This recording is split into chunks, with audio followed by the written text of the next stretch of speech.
Dunia itu bergerak sangat-sangat cepat. Banyak sekali gue disebut sini tenaga kerja yang akan tergantikan. Banyak yang bilang bahwa oke, teknologi itu tidak akan menggantikan tapi akan membantu. Betul, untuk sebagian orang yang mengerti akan memakai teknologinya. Untuk mereka yang nggak mengerti, yang tidak punya skill-nya untuk memakai teknologinya, mereka akan digantikan. Waktu akselerasi dunia menurut gue sudah sampai di sini, di mana AI berkembang sangat cepat sekali, kripto berkembang sangat cepat sekali, energi berkembang sangat cepat sekali, biotech itu juga berkembang sangat cepat sekali. Semua ilmu yang gue barusan sebutin tadi itu akan berkembang lebih cepat dibanding kurikulum sekolah bisa mengejar. Skill yang mungkin kalian semua pelajari ya 5 tahun lalu untuk mencari uang, mungkin sekarang itu udah obsolete, udah nggak berguna lagi, udah nggak dipandang dan udah nggak dilihat lagi. Di 2025, gue punya karyawan 15, itu bekerja lebih efisien, lebih cepat, dan lebih akurat dibanding gue karyawan 150 di 2020. Apakah gue melakukan itu dari 150 sampai 15 itu karena perusahaan gue tidak berkembang? Jawabannya tidak. Karena teknologi sudah lebih efisien.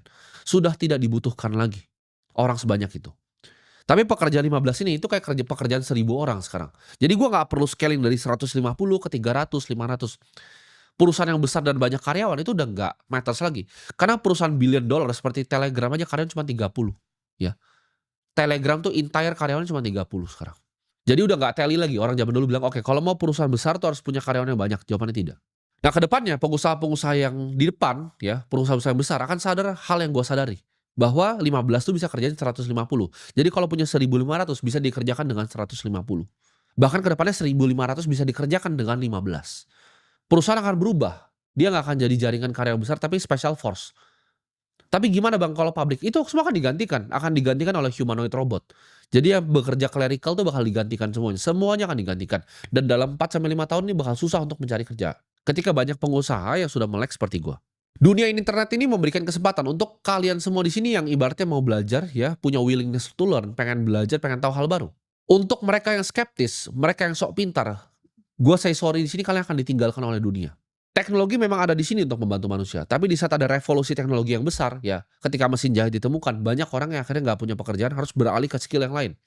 Jadi kalian yang punya skill jangan ngerasa nyaman gitu. Skill design, skill marketing, skill finance, jangan merasa nyaman. Skillnya cepet sekali ini akan digantikan. Kita akan berada di momen gue sebutnya, dalam era manusia, ya lu akan ada dua pilihan. Sebelum ini pintunya ditutup ya, ini di depan ada pintu, pintunya akan ditutup. Cuma akan ada dua pilihan. Lu akan antara jadi owner atau jadi own, dimiliki ya. Antara lu akan punya aset atau lu cuma nyicil asetnya orang lain. Lu cuma bayarin sewa ke asetnya orang lain. Karena dunia udah berubah ya. Kita akan lihat subscription ekonomi ini akan besar sekali. Di mana orang itu udah nggak bisa beli mobil lagi. Tren mobil aja udah turun ya. Pembelian mobil tuh trennya selalu menurun selama 3 tahun terakhir. Tapi apa yang terjadi? Kita lihat orang udah nggak mampu beli mobil. Orang jadi oke, gue nggak apa-apa nih. Gue jalan nih, gue naik Grab aja, gue nggak masalah sama sekali. Gue naik motor aja, gue nggak masalah sama sekali. Dan ini akan begitu ke semua bidang. Bahkan ntar kalian nggak bisa tinggal lagi. Ya. Semuanya kalian subscribe gitu. Apartemennya orang yang punya kalian nggak bisa beli, kalian harus sewa apartemennya. Ketika kalian sewa apartemennya, makanannya kalian sewa juga. Kalian bayar subscription untuk makanannya. Kedepannya dunia akan mengarah ke sana. Semua akan jadi subscription ekonomi. You will own nothing. Karena ini agendanya World Economic Forum. Ya, udah sering disebut di forum-forum dunia bahwa you will own nothing. Lu nggak akan punya apapun dan lu akan jadi orang yang bahagia. Jadi antara jadi owner atau dimiliki sama orang lain. Nah dari dua tipe manusia ini akan kita bisa filter nih mana yang akan jadi owner, mana yang akan jadi dimiliki. Dari mana? Dari kebiasaan hidupnya. Yang akan jadi owner nonton video-video seperti ini gitu. Yang di-own sama orang lain itu akan ngerasanya, aduh, gue ini cuma scrolling TikTok gitu kan, ada gosip artis terbaru gue ikuti, ada gosip ini terbaru gue ikuti. Gampang sekali ya. Pikirannya ke kanan ke kiri diatur gitu loh. Karena mereka yang bisa kontrol atensi kamu akan kontrol dunia kamu gitu. Kalau kamu bisa dikontrol apa yang kamu pikir, ya kamu nggak akan bisa jadi pemikir yang mandiri. Ketika mereka cuma kasih satu isu kamu bisa ke kiri, ya kasih isu misalnya artis selingkuh, langsung kalian ke kiri. Artis dihamili, kalian ke kanan. Ketika ada isu penting yang sebenarnya terjadi di depan mata kalian, kalian nggak bisa lihat gitu loh. Ya, itu sudah perbudakan di era digital. Kalian terperangkap di algoritma media sosial. Nah kompetisimu tuh banyak, ada orang yang ngomong seperti itu, ada orang yang suka dengan gosip-gosip seperti itu. Tapi di sisi yang lain ada yang bangun jam 6 pagi, dia fokus, dia kerjakan yang terbaik. Setiap harinya, dia tidak pernah berhenti, setiap harinya dia melakukan yang terbaik, demi terbaik untuk mengubah hidupnya. Sedangkan lu di situ cuman scrolling sosial media, cuman maki orang di sosial media. Ya, sudah kelihatan jelas sih arahnya, mana yang akhirnya bisa ke kiri, mana yang bisa ke kanan. Di saat lu lagi gosip, di saat lu lagi jadi haters, ada anak yang di umuran sama dengan lu, berkompetisi, bangun pagi, pelajarin ya, bangun, ya kan, dia belajar, oke, aset masa depan tuh apa? Kira-kira skill apa aja? Gimana caranya gue mengerti artificial intelligence ini apa? Gimana caranya gue ngerti renewable energy ini apa? Gimana caranya gue ngerti next gen-nya dari biotech itu apa? Dan lu masih di situ santai-santai gitu kan. Jangan pikir dunia ini akan jadi lebih gampang. Dunia ini dengan teknologi akan jadi selalu lebih sulit. Karena kompetisinya lu kompetisi sama robot nanti. Penyesalan itu akan jadi hal yang selalu terjadi ya. Ketika 5 tahun nanti udah lewat, lu dengerin apa yang gue ngomongin ini. Ya mungkin lu masih nggak percaya, lu masih mau menghujat, lu masih mau ngerasain bahwa yang gue omongin ini bukanlah fakta. Silahkan gitu. Tapi ketika penyesalan itu datang, lu akan menyesal. Semua yang keluar dari mulut gue adalah kebenaran.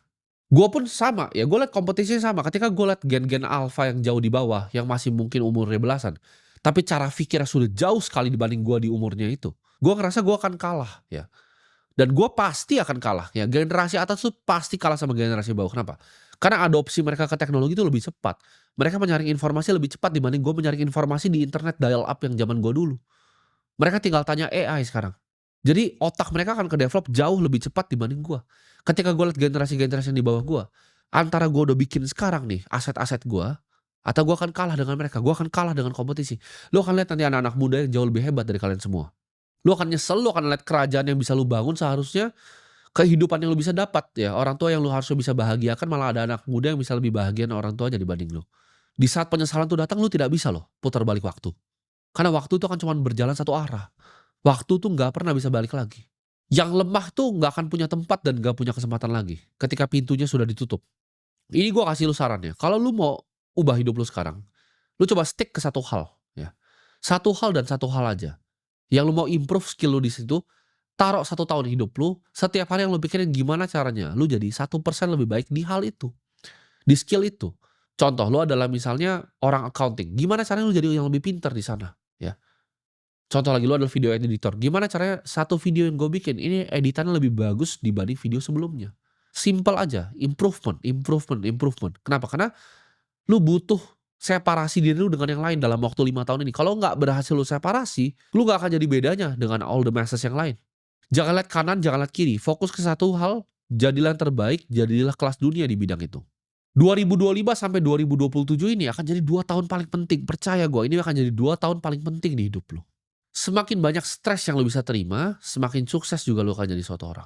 Gue terbiasa kerja itu dalam pressure, karena dari awal gue, ya dari gue zaman jualan pomade, jualan sedotan, sudah banyak sekali ya pressure yang datang ke hidup gue. Sudah terbiasa. Nah lu mau jadi orang yang sukses, lu harus terbiasa dengan pressure yang datang di hidup lu. Lu nggak bisa biarin ibaratnya. Will lu, kemauan lu itu dipatahin sama keadaan di dunia. Mau itu orang lain, mau itu keluarga lu sendiri, mau itu diri lu sendiri. Semangat lu itu nggak boleh patah jadi seorang manusia. Gue itu nggak pernah nyerah ya, di apapun yang gue kerjain, gue nggak pernah quit. Zaman dulu gue jualan tuh sulit, ditolakin sama orang, gue nggak pernah nyerah ya. Ketika gue berinvestasi mulai sulit dunianya, gue tidak pernah nyerah. Ketika gue berinvestasi dikerjain sama bandar, dirugikan sama orang, gue tidak pernah menyerah ya. Ketika gue di-framing sama orang, gue tidak pernah nyerah ya. Dan gue tidak akan pernah nyerah. Kenapa? Karena itu diri gue. Ya itu jati diri gue. Kalau lu baru kerjain sesuatu yang sulit sedikit ya, sulit baru sedikit, lu nyerah.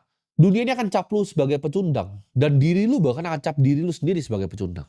Gue adalah orang yang sangat-sangat persisten. Ya. Ketika gue lihat tujuan gue tahu mimpi gue apa, gue tahu itu baik, gue tahu itu nggak salah. Gue akan kejar itu sampai ujung dunia. Gue akan kejar semua mimpi-mimpi gue. Gue punya mimpi masa kecil, gue pengen bangun sebuah gedung. Ya. Dimana di situ bisa ada teman-teman gue, di situ bisa ada restoran gue, di situ ada mimpi-mimpi gue akan bangun di sini. Mau tuh gue bangun bata demi bata sampai tangan gue berdarah. Mau ada 1.000 orang lemparin gue tombak waktu gue bangun gedung itu. Suatu saat akan gue bangun gitu loh. Gue adalah orang yang gue selalu bilang, mulut gue itu bisa dipegang gitu. Dan gue gak takut siapapun. Karena yang gue punya satu, yang gue punya kepercayaan akan diri gue sendiri, dan gue yakin tujuan gue baik gitu. Dan gue yakin yang di atas juga tahu tujuan gue tuh baik. Kenapa gue masih lakukan ini semua? Ya banyak teman-teman gue yang bilang, oke, lu punya cukup, lu harus bisa nyantai, bisa take your time off, ya kan? Gak usah fokus lah edukasiin orang-orang di sini. Toh banyak yang bilang, sulit juga edukasi di negara seperti ini. Tapi gak masalah buat gue, karena poinnya bukan itu. Gue bikin ini semua karena gue ada janji yang gue bikin ke Tuhan. Waktu gue dulu ya, di saat gue bilang, ya ketika gue bebas dari jeratan rantainya, gue akan bebasin semua kalian dari jeratan rantainya. Gue nggak takut, ya banyak yang nggak suka, banyak orang-orang di atas sana dengan kekuasaan yang luar biasa yang nggak suka, gue nggak masalah, gitu. Mereka nggak suka gue bebasin rantainya dari kalian, nggak masalah gue. Mungkin nyantai itu bukan jalan hidup gue, ya. Alexander mungkin bisa berhenti ketika dia kuasain benua yang pertama. Tapi jawabannya gue nggak akan berhenti, ya either gue mati mencoba kuasain sampai ke India kayak Alexander, atau ya udah mati di jalan aja gitu kan. Antara lu bisa kontrol pikiran lu atau mereka nanti yang kontrol isi pikiran lu ya, mereka akan lemparin pengalihan isu nasional, mereka lemparin segala macam sampah dikasih ke lu lewat buzzer-buzzer mereka ini ya. Jangan cuma jadi budak algoritma yang gampang diatur pikirannya. Gue merasa gue lahir di dunia ini karena gue dititipin untuk membawa sesuatu ya. Untuk membawa obor edukasi, untuk bangunin kalian, untuk bebasin kalian dari jeratan rantainya. Apakah ada yang gak suka? Pasti luar biasa banyak sekali yang tidak suka dengan apa yang gue sedang kerjakan, ya kan? Sebelum ada semua ini ya, banyak akan coba framing gue dengan naratif-naratif. Misalnya gue contoh, gue memang punya misi untuk beneran edukasi, ada yang bilang, oke, gue bangun sekolah untuk cuci nama, gak masalah, gitu. Gak masalah, gue di framing seperti itu gak masalah. Karena sebelum ada kamera nih, sebelum sekolah pertama gue bangun itu di NTT, di Sumba ya. Gue tuh 2021 tuh udah beasiswain dari 200 anak ya, anak yatim 200 biji gue beasiswain tanpa kamera, tanpa ini semua ya. Gue udah sekolahin banyak orang.